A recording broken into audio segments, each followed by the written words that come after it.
They thought they could block my family's century-old campground entrance with a chain and a smirk until I showed them the deed that made their entire luxury resort my tenant. Picture this. It's 6 a.m. and I'm standing in my work boots watching this pharmaceutical heiress in a $3,000 pantsuit click a padlock shut on the gate my grandfather built with his bare hands. Cordelia Whitmore, yeah, that's her real name, is actually humming while she steals 70 years of family history. The metal chain rattles against the old wood posts like some twisted funeral bell. She turns to me with this satisfied little smile and says, "Nothing personal, Mr. Blackwood. Wrong move, lady, dead wrong. See, sometimes the quiet guy with dirt under his fingernails knows exactly what nuclear option he's been sitting on for 3 generations. What would you do if some entitled HOA queen tried to padlock your family's legacy? And where are you watching from? Because I guarantee your neighborhood has at least one Cordelia." Let me back up and tell you how we got here, because this story starts with a stubborn old man, a handshake deal, and the kind of foresight that would make Cordelia Whitmore's lawyers weep into their overpriced coffee. My name's Ezra Blackwood, and I'm the 3rd generation to run Pine Ridge Family Campground in the mountains of North Carolina. My grandfather bought 847 acres back in 1952 for $12,000. Pocket change now, but serious money back when a new Chevy cost $1,500. The old man had this saying, "Son, when you buy land, buy everything under it, over it, and around it." Smart words that would save my ass 70 years later. This place isn't just dirt and trees. We've got pristine lake frontage where the water's so clear you can count the bass swimming 20 feet down, old-growth forest that makes grown men whisper like they're in church, and something most folks never think about, mineral rights stretching 2 miles in every direction. Grandpa was thorough like that. Dad ran this campground for 40 years like it was his personal mission to prove heaven exists. Every summer brought the same families back, kids who caught their first fish here, parents who remembered what their own voices sounded like without traffic noise. When Dad had his stroke in 2019, I didn't just inherit property. I inherited the sound of children's laughter echoing off the water and the responsibility to keep that magic alive.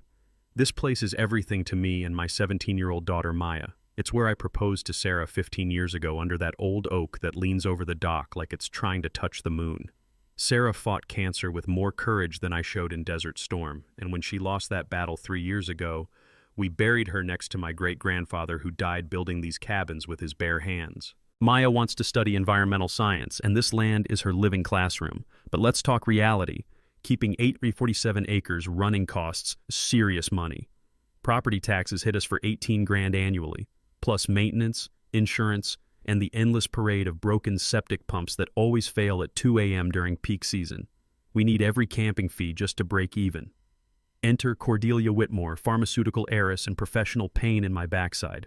She showed up in 2018 like a bad rash, buying her way into Lakeside Estates, this shiny new development that sprouted on our lake's north shore. 40 McMansions ranging from $800K to $2 million, complete with a private beach club and enough HOA rules to strangle a politician. Cordelia made her fortune from opioid settlements, which tells you everything about her moral compass. Spring 2023, she graced my humble campground with her presence. Picture this. Me pouring coffee while she perches on our weathered picnic table like a praying mantis in Prada. The wood smoke from our evening campfire mixed with her suffocating perfume. Imagine vanilla trying to murder pine trees. Her manicured nails drummed against the ceramic mug while she explained my situation with the patience of a kindergarten teacher addressing a slow child. Our Friday night campfires were apparently creating atmospheric disturbances for her precious residents. The families who'd been coming here since before she was born were suddenly demographic challenges threatening their curated lifestyle experience. She actually said curated lifestyle experience with a straight face, like she was arranging a museum exhibit instead of trying to destroy a family business.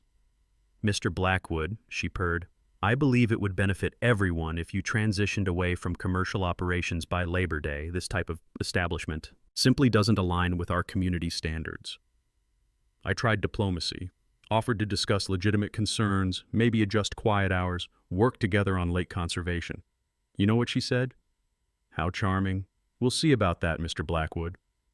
The gravel crunched under her BMW like broken bones as she drove away. But that sound wasn't half as threatening as her smile. I should have recognized that look. It's the same expression cats get right before they kill something small and helpless. What I didn't know yet was that Cordelia wasn't planning to be a difficult neighbor. She was planning to own everything I loved, and she'd already started the paperwork. October 2023 rolled around, and Cordelia decided to show me what "we'll see about that" actually meant. Turns out, when you have pharmaceutical money and zero conscience, you can make life incredibly complicated for a small business owner just trying to keep his head above water. She started with what I call the death by 1,000 paper cuts strategy. First came the noise complaints. Apparently our campfires violated county ordinances that didn't actually exist. Then the health department got an anonymous tip about our septic systems. Fire marshal received concerns about our electrical hookups. Each complaint cost me $200 to $500 in response fees, inspection costs, and attorney consultations just to prove what I already knew. We were completely legal. But here's where it got interesting. Cordelia wasn't just filing complaints, she was building a narrative. At the country club, she started spreading stories about how our campground attracted criminal elements and transient populations. She made it sound like we were running some kind of hobo convention instead of hosting families from Charlotte who wanted their kids to see actual stars at night. The woman was methodical, I'll give her that. But she made one crucial mistake. She underestimated a Desert Storm veteran with time on his hands and a daughter who'd inherited her mother's stubborn streak. Maya started researching Cordelia's background for a school project on local business leaders.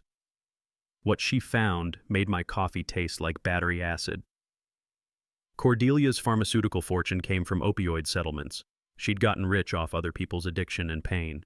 Meanwhile, her precious lakeside estates had rushed construction, cutting corners on environmental impact studies faster than a teenager avoiding chores. I dug deeper. Turns out their private beach club didn't have proper septic permits. Their stormwater management system was dumping runoff directly into our shared lake, and they'd cleared wetlands without federal authorization. Every violation Cordelia was claiming against us, her own development was actually committing, so I filed my own complaints.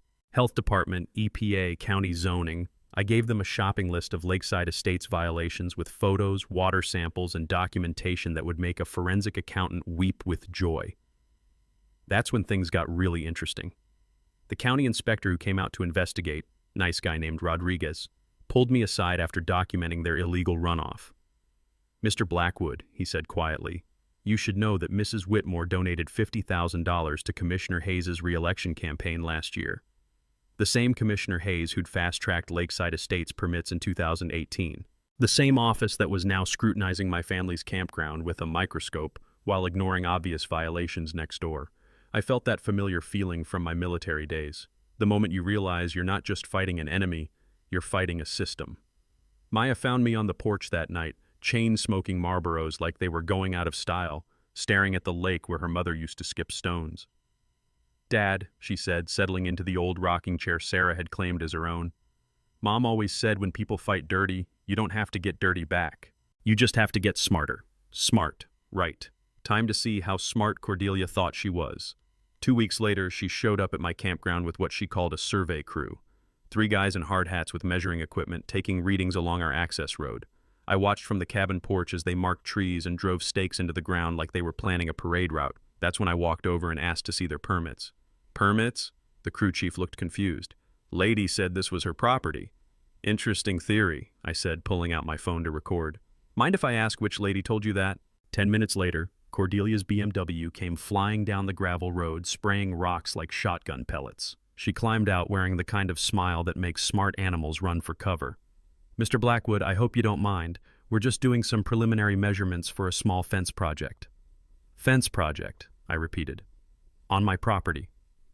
"Well, there seems to be some confusion about property lines." "No confusion here, Mrs. Whitmore. I've got 70 years of survey records that say this is exactly where it's always been." Her smile flickered like a light bulb with loose wiring. "Perhaps we should let our attorneys sort this out." "Perhaps we should." I kept recording as her crew packed up their equipment faster than teenagers cleaning their room.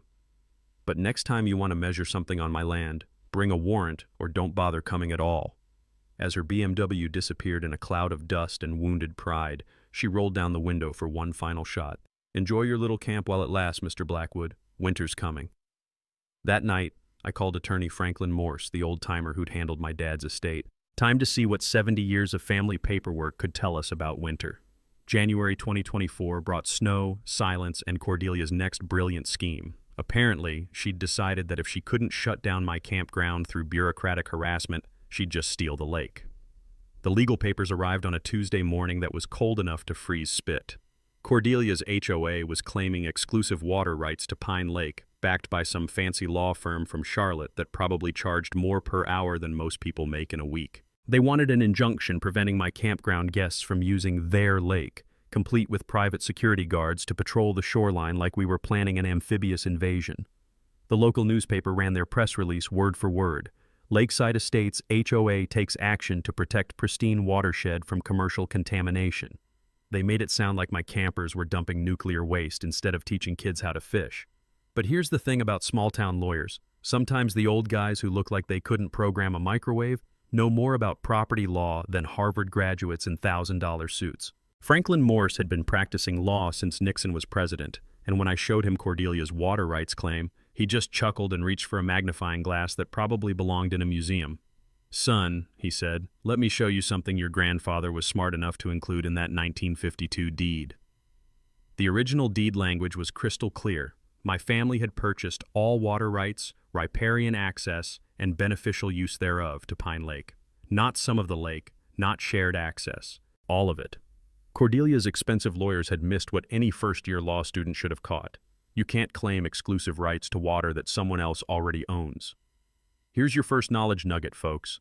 In water law, there's a hierarchy of rights, and riparian rights, the rights that come with owning land touching the water, almost always trump later claims. The takeaway? Original deeds beat fancy lawyers every single time. While Franklin prepared our legal response, I started documenting what Cordelia's development had actually done to their pristine watershed. Maya's environmental science club turned into my personal research team, testing water quality at different points around the lake. What we found would make the EPA reach for their filing cabinets. Lakeside Estates construction had altered the natural water flow, created erosion problems, and dumped enough sediment into the lake to build a small island. Their storm drains were channeling runoff from driveways and rooftops directly into the water without any filtration. Meanwhile, their private beach club's septic system was leaching into the groundwater faster than gossip spreads at a church social. The security guards they hired were a joke, mostly retired guys who looked like they'd rather be fishing than playing water police.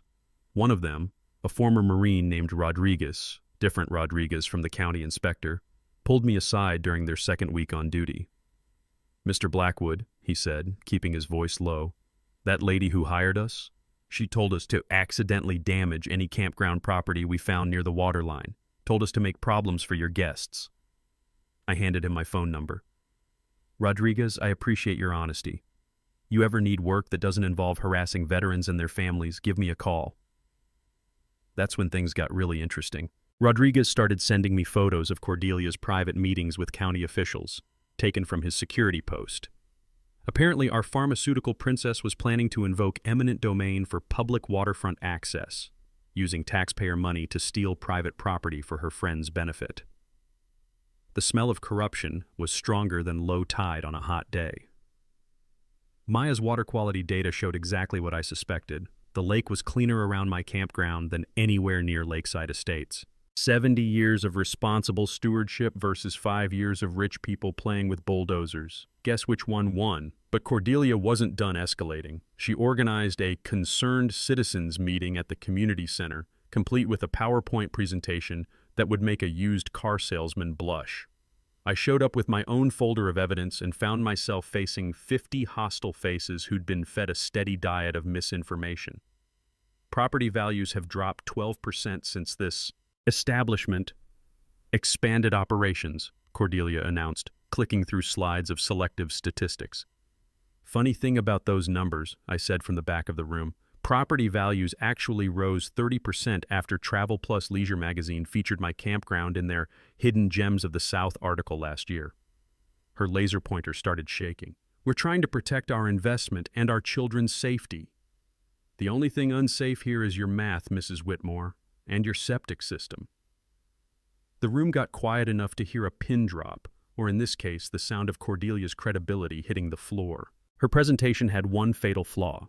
She'd assumed I was just some redneck with a fishing pole instead of a combat veteran with a high school environmental science team and 70 years of immaculate property records.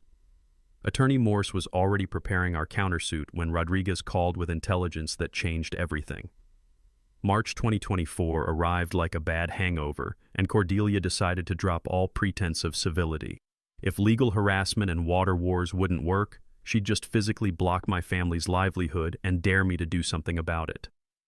The morning I found the gate, I was carrying my first cup of coffee and thinking about Maya's college applications. Then I saw it, a shiny new barrier stretched across our access road with a sign that read Private Property, Lakeside Estates, Residents Only.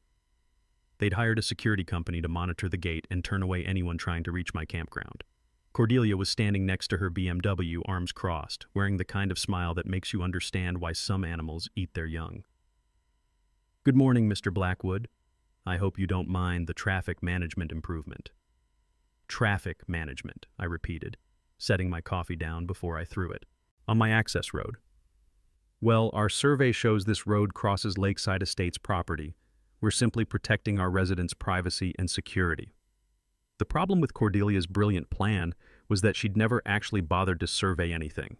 She'd just assumed that because her development was newer and shinier, she could claim whatever she wanted. Big mistake. See, when Franklin Morse heard about the blockade, he didn't just pull out my property records. He commissioned a professional survey that would make a NASA engineer weep with envy. What we discovered was better than Christmas morning. Here's knowledge nugget number 2. Property surveys can reveal easements, rights-of-way, and boundary discrepancies that completely change ownership disputes. The takeaway? When someone claims you're trespassing, make them prove they actually own what they're protecting. Our survey showed that not only was Cordelia wrong about the access road, she was spectacularly, legally, hilariously wrong. The road had always been on my property. But more importantly, Lakeside Estates' main access road crossed a 50-foot easement that my grandfather had never formally transferred. I could legally block their access anytime I wanted. But the real bombshell came from Maya's research into Cordelia's business background. My daughter had been digging through public records for her senior project on corporate environmental responsibility, and what she found made my military training kick into overdrive. Cordelia wasn't just some pharmaceutical heiress with too much time and money. She was a front for an energy speculation consortium that had been buying up rural properties across 3 counties. Her goal wasn't protecting property values, it was forcing out existing landowners so her partners could extract natural gas through fracking. The county records clerk, an old family friend named Betty who'd known my dad since high school, confirmed what Maya had discovered. "Ezra," she whispered during my visit to research mineral rights, "that woman's been in here 6 times, asking about subsurface ownership around your property. She's got gas company geologists crawling all over the area." That's when the pieces clicked into place. Cordelia's harassment campaign wasn't personal, it was business. She needed my land for her fracking operation, and she thought she could bully a grieving widower into selling cheap. What she didn't know was that my grandfather's 1952 deed included mineral rights within a 2-mile radius. Every acre Cordelia had bought, every luxury home her consortium had built, every gas pocket her geologists had mapped, it all sat on top of minerals that belonged to the Blackwood family.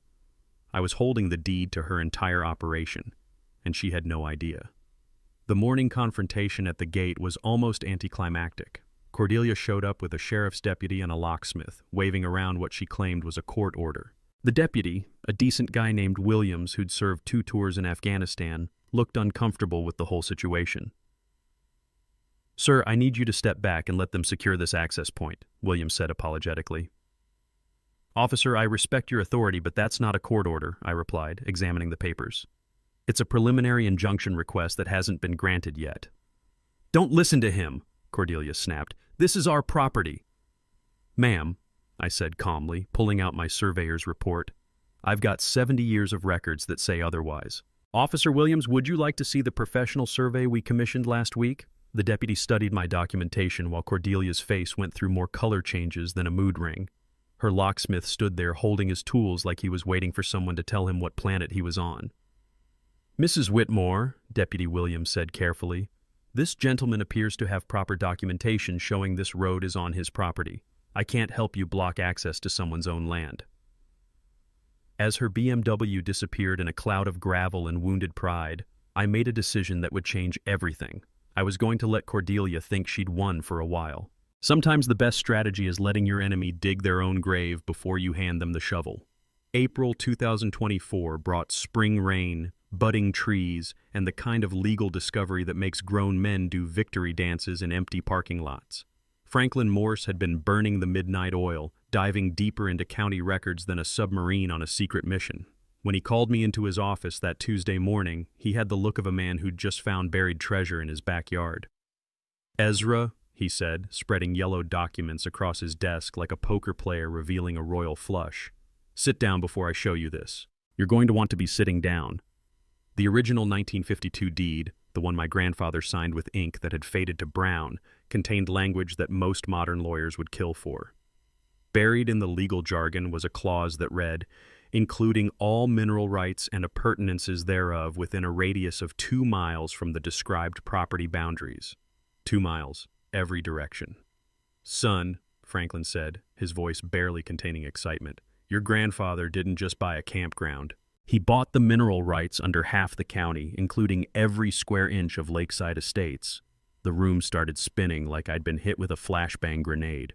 Cordelia's entire luxury development, her friends' million-dollar homes, her precious beach club, all of it sat on top of minerals that belonged to my family. But it got better. Maya's research into Cordelia's business empire had uncovered the real story. Whitmore Pharmaceutical Holdings was actually a shell company for Appalachian Energy Consortium, a group of investors buying up rural properties to aggregate mineral rights for fracking operations. Cordelia had been playing a long game, using her pharmaceutical money to purchase properties and force out existing landowners. Her plan was elegant in its cruelty: harass families until they sold cheap, then flip the mineral rights to energy companies for massive profits. She'd already invested $2.3 million in geological surveys, environmental assessments, and preliminary drilling permits.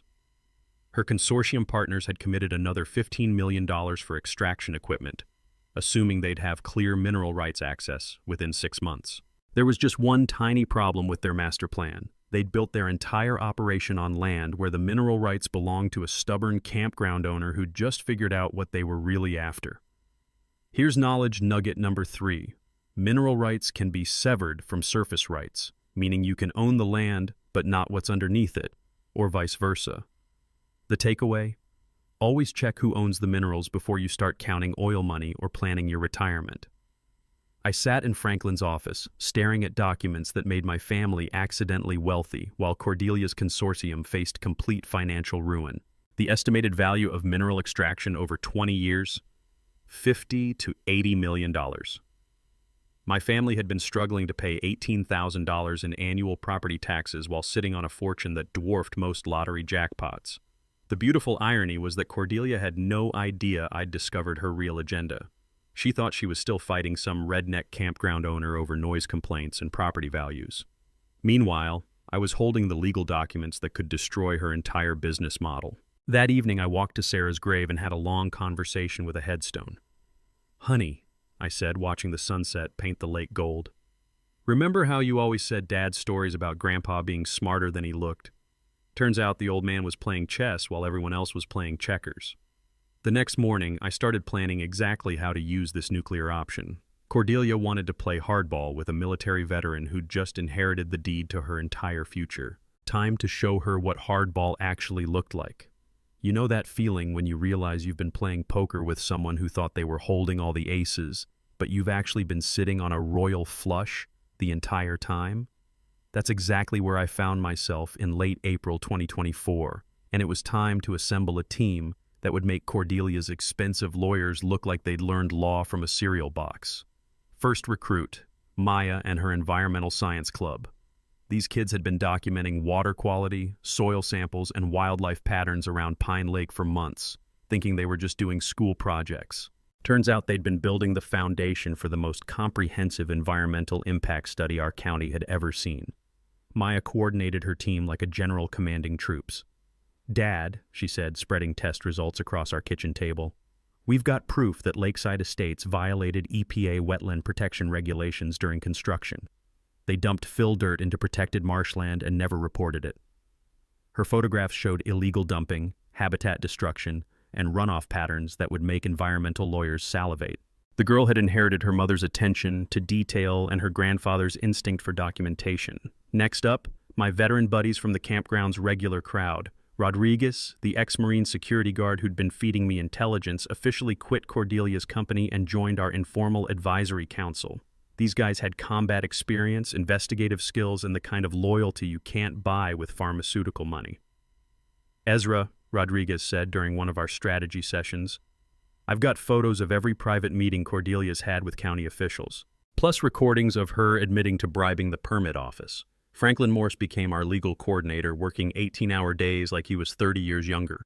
The old lawyer was having the time of his life, finally getting to use 7 decades of property law experience against someone who deserved it. "Son," Franklin chuckled, "I've been waiting my entire career for a case this satisfying. David versus Goliath, but David's got nuclear weapons." We needed financial intelligence, so I recruited Charlie Henderson, a retired IRS investigator who'd been bringing his grandkids to our campground for 15 years. Charlie analyzed Cordelia's shell company structure like he was solving a puzzle, tracing money flows that revealed the full scope of her consortium's operations. "Ezra," Charlie said, pointing to a flowchart that looked like a spider web designed by a drunk mathematician, "this woman's been buying properties under 6 different corporate names, using offshore accounts to hide beneficial ownership. That's tax fraud, money laundering, and violation of corporate transparency laws." The research phase kicked into overdrive. Maya's club expanded their environmental study to cover the entire 2-mile radius where my mineral rights applied. They documented contamination, illegal dumping, and habitat destruction that painted lakeside estates as an environmental disaster masquerading as luxury living. Franklin filed formal challenges to every mineral rights transfer in the consortium's portfolio, demanding proof of proper conveyance and environmental compliance. His legal strategy was beautiful in its simplicity. Force them to prove they had rights they'd never actually acquired. We installed a security system around the campground that would make Fort Knox jealous. Motion sensors, infrared cameras, and communication equipment that let us coordinate with allies across the county. If Cordelia wanted to escalate to physical intimidation, we'd document every second of it. Knowledge nugget time. Corporate shell companies must disclose beneficial ownership under Treasury Department regulations enacted in 2021. The takeaway?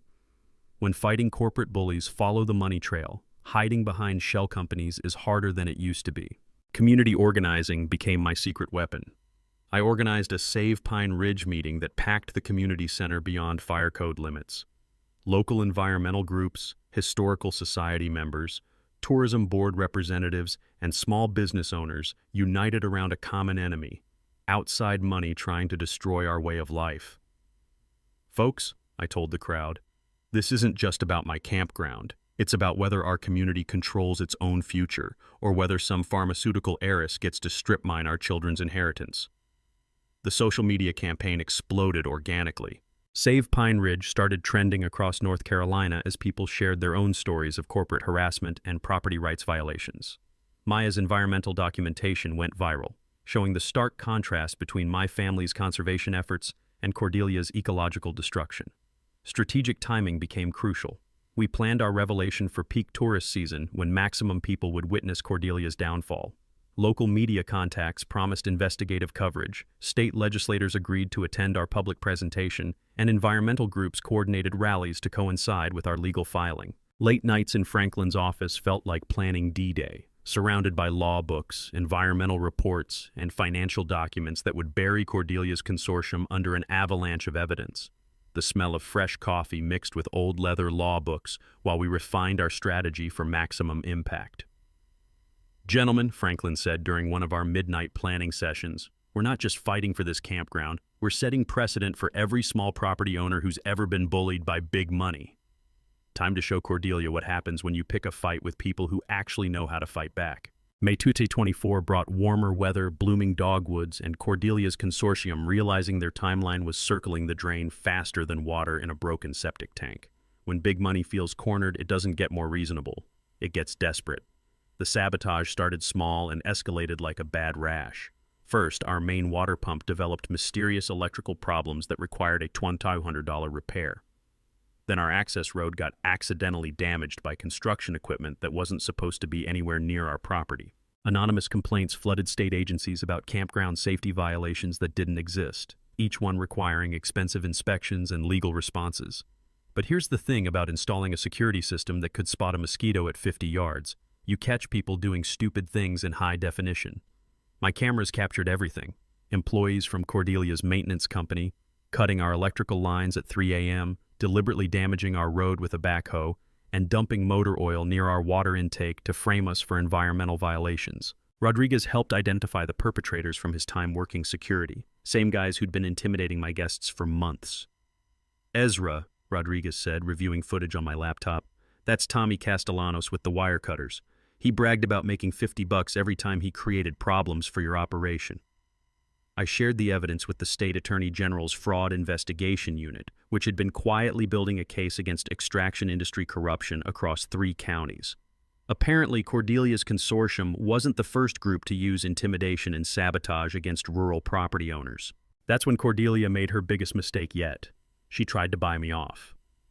She showed up at my campground on a Tuesday morning wearing a smile that looked like it had been painted on with nail polish. Her BMW gleamed in the sunlight like a chrome coffin as she climbed out carrying a manila envelope thick enough to choke a horse. "Mr. Blackwood," she said sweetly, "I think it's time we resolved our little misunderstanding like civilized adults." Little misunderstanding, like calling World War II a minor disagreement. "Mrs. Whitmore," I replied, gesturing to the picnic table where this whole mess started, "I'm all ears." The offer was $2 million cash for my campground, more than double what the property was worth on paper. She made it sound like she was doing me the favor of a lifetime, complete with promises about creating hundreds of jobs for the local economy through her consortium's development projects. What she didn't know was that I'd learned to record conversations during my military intelligence training, and my phone was capturing every word of her confession. "The truth is, Mr. Blackwood," she said, leaning forward like we were sharing state secrets, "this area has tremendous potential for energy development. My partners have already invested heavily in geological surveys and regulatory preparation. We simply need cooperation from existing landowners to move forward." "Cooperation," I repeated. "Is that what you call bribing county officials and sabotaging my equipment?" Her smile flickered like a light bulb with loose wiring. "I'm sure I don't know what you mean." "Of course not. Just like you don't know about the $50,000 you gave Commissioner Hayes, or the payments to rush your development permits, or instructing your security team to damage my property." The color drained from her face faster than water from a punctured canoe. But Cordelia had gotten this far by being ruthless, and cornered animals are always dangerous. "Mr. Blackwood," she said, her voice dropping to a whisper that raised every hair on my neck, "I think you should carefully consider my offer. Sometimes problems can disappear if people are reasonable. Sometimes they get much worse if people aren't."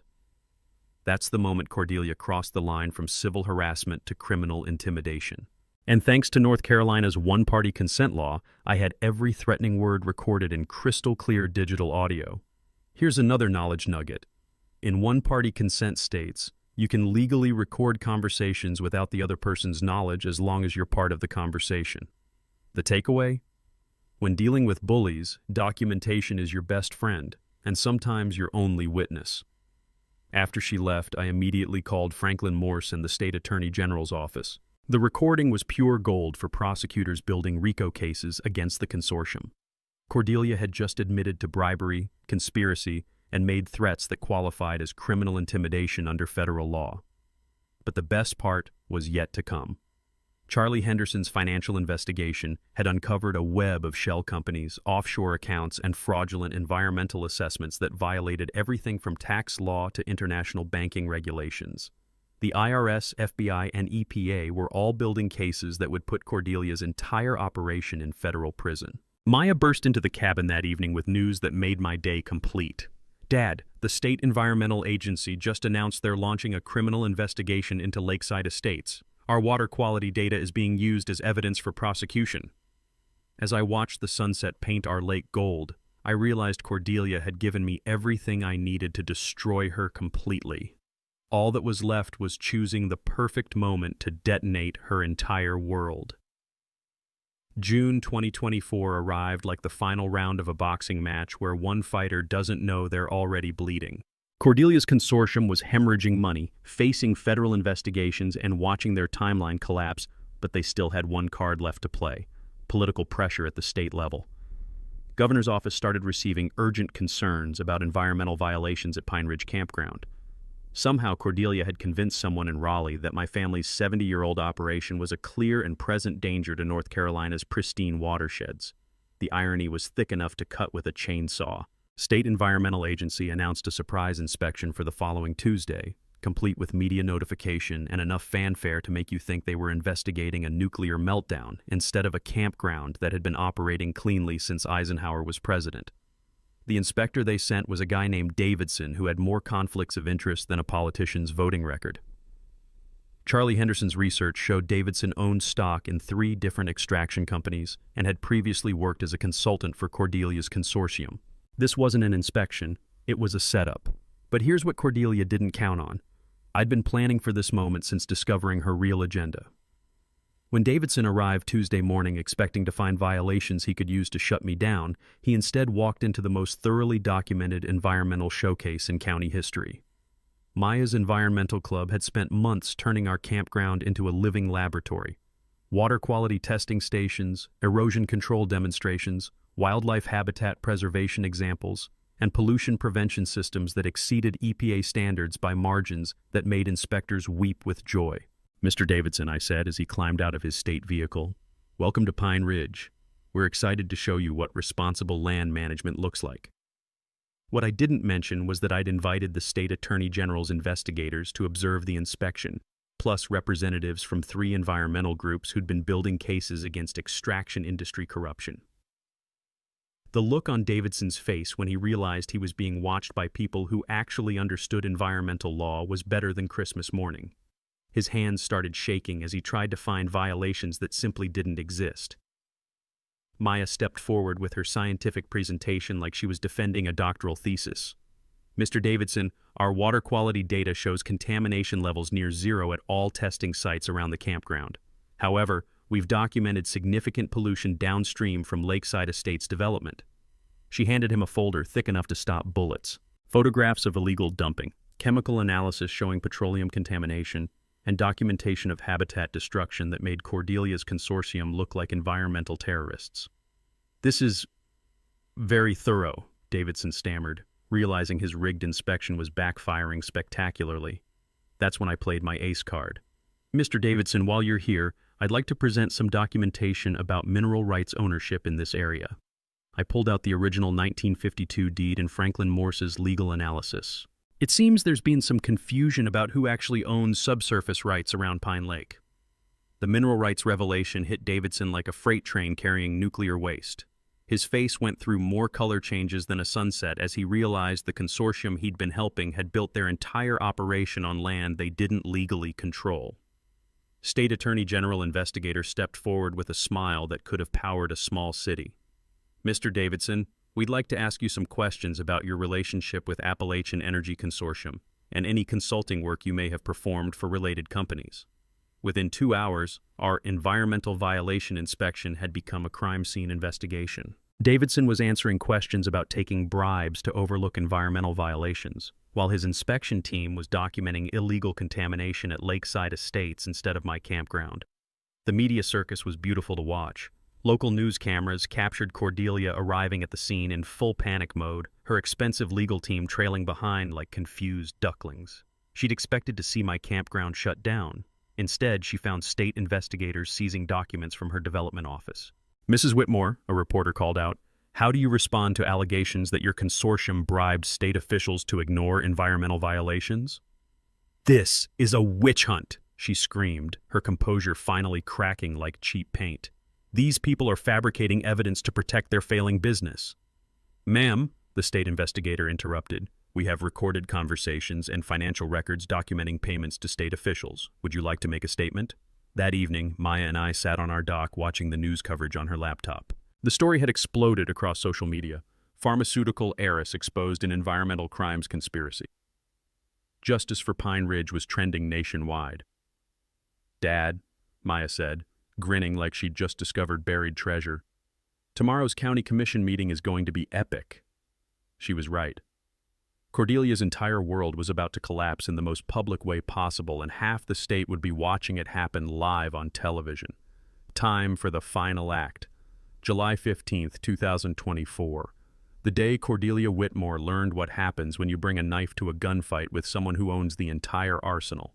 The county commission meeting was standing room only, packed tighter than sardines in a can that someone forgot to open. Local media, regional news crews, and even a stringer from CNN filled the back of the chamber. Environmental groups had bussed in supporters from 3 counties, while property rights activists waved signs that read, "Hands off our heritage," and "Corporate bullies go home." State Attorney General representatives sat in the front row like judges at a trial, flanked by FBI agents who looked like they'd rather be anywhere else but were professionally excited about their RICO case.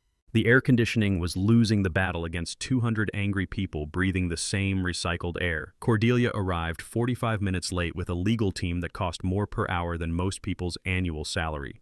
She wore a navy blue suit that screamed, "Trustworthy executive," and carried herself like she still thought this was a minor setback instead of the complete destruction of her criminal enterprise.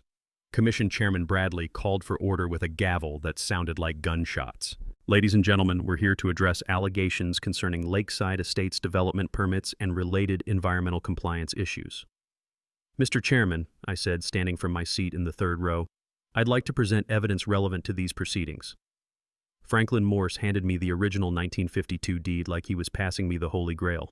Maya sat beside me with her environmental documentation, looking more confident than most lawyers twice her age. Commissioners, I began, my family has owned Pine Ridge Campground for 72 years. During that time, we've maintained environmental standards that exceed state and federal requirements. Today, I want to show you what responsible land stewardship looks like and contrast it with what's been happening next door. The projector screen lit up with Maya's water quality data, side-by-side comparisons that made Lakeside Estates look like an environmental crime scene. Gasps echoed through the chamber as photos showed illegal dumping, contaminated runoff, and habitat destruction. This is all very interesting, Cordelia interrupted, standing with the confidence of someone who still thought money could solve everything. But these are clearly fabricated attacks on a legitimate business enterprise that's brought jobs and tax revenue to this community. That's when I smiled and pulled out my phone. Mrs. Whitmore, I'd like to play a recording from our conversation last month. Her face went pale faster than milk left in the sun as her own voice filled the chamber. I've paid good money to make sure those permits go through quickly. Sometimes problems can disappear if people are reasonable. Sometimes they get much worse if people aren't. The silence was so complete you could hear people's phones buzzing with incoming social media notifications. Even the news cameras seemed to lean forward, sensing the kill shot coming.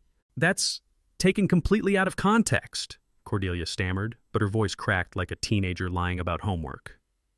Ma'am, said Agent Morrison from the FBI, standing slowly like a predator who'd been waiting all day for this moment. I'm going to need you to remain in the chamber. We have some questions about federal racketeering charges. But the best was yet to come. Commissioners, I continued, pulling out the deed that would end this forever, there's one more thing Mrs. Whitmore doesn't know about her development project. Franklin Morse stepped forward with his magnifying glass and the original 1952 mineral rights documentation. Ladies and gentlemen, I'd like to present evidence that Mr. Blackwood's family owns all mineral rights within a 2-mile radius of Pine Lake, including the entire footprint of Lakeside Estates. The chamber erupted like a volcano. Cordelia's face went through more expressions than a silent movie actor as she realized her entire extraction operation had been built on land she didn't legally control. Your Honor, Cordelia's lead attorney said desperately, we need time to examine these documents. You've had 70 years, I interrupted. My grandfather filed these rights properly in 1952. Your client built her entire criminal conspiracy on minerals that belong to my family. State Attorney General Representative Williams stood up with a smile that could power the entire county. Mrs. Whitmore, based on evidence presented today and our ongoing investigation, you're under arrest for conspiracy, bribery of public officials, environmental crimes, and violation of federal racketeering statutes. The handcuffs clicking shut echoed through the chamber like the final note of a symphony. News cameras captured every second as Cordelia Whitmore, pharmaceutical heiress, environmental criminal, and would-be land thief, was led away in custody. Commissioner Bradley banged his gavel for order. The commission votes unanimously to revoke all permits associated with the Appalachian Energy Consortium and to refer this matter for federal prosecution. Standing ovation. 200 people on their feet, applauding justice served with a side of poetic irony. Outside, Maya hugged me tight as news crews captured our victory. "Dad," she whispered, "Mom would be so proud." She was right. Sarah would have loved seeing David beat Goliath with nothing but truth, determination, and 70-year-old paperwork. August 2024 brought justice served colder than sweet tea on a summer afternoon, and sweeter than Maya's grandmother's peach cobbler. Cordelia Whitmore pled guilty to federal racketeering, bribery, and environmental crimes in exchange for 18 months in minimum security prison and $2.8 million in fines. Her Appalachian Energy Consortium collapsed faster than a house of cards in a hurricane, with her partners racing to cut deals with federal prosecutors. The best part? Her mineral rights speculation had cost investors over $20 million in a scheme that was doomed from the day my grandfather signed that deed in 1952. Inspector Davidson got 3 years for taking bribes and falsifying environmental reports. Commissioner Hayes resigned in disgrace after the FBI found a paper trail of corruption that read like a how-to manual for political grift. Turns out when you shine a light on cockroaches, they scatter in all directions. But here's where this story gets really good, the part that would make Sarah smile from wherever she's watching. I used the mineral rights revenue to transform Pine Ridge into something special. We built an environmental education center in Sarah's memory, complete with Maya's water quality laboratory and interactive exhibits that teach kids about conservation. The old campground became a model for sustainable tourism that environmental groups use as an example of how to do things right. Maya got accepted to Duke's environmental law program with a full scholarship funded by her high school research project. The girl who started testing lake water to help her dad fight an HOA bully ended up with a calling that'll let her protect places like Pine Ridge for the rest of her life. Attorney Franklin Morse retired as the local hero who took down big money with old-fashioned legal work and a magnifying glass. The man's 83 years old and still gets standing ovations when he walks into the diner. The Pine Ridge Environmental Foundation now manages a $5 million endowment that funds habitat restoration around the entire lake. We've got scholarship programs for local kids studying environmental science, annual festivals that celebrate rural conservation, and enough ongoing revenue to keep this place pristine for Maya's grandchildren. Even better? The new Lakeside Estates HOA leadership came to me hat in hand, apologizing for Cordelia's harassment and asking how they could contribute to environmental restoration. Turns out when you remove the cancer, healthy tissue can grow back. We've got community gardens now, joint conservation projects, and former enemies working together to protect what we all love about this place. The legal precedent we set is being studied in law schools across the country. The Pine Ridge Act passed by our state legislature requires full disclosure of mineral rights ownership before any extraction permits can be issued. Federal environmental crimes task forces use our case as a template for investigating corporate land-grabbing schemes. Here's your final knowledge nugget. Property deeds from before 1960 often contain rights and protections that modern developers don't expect to encounter.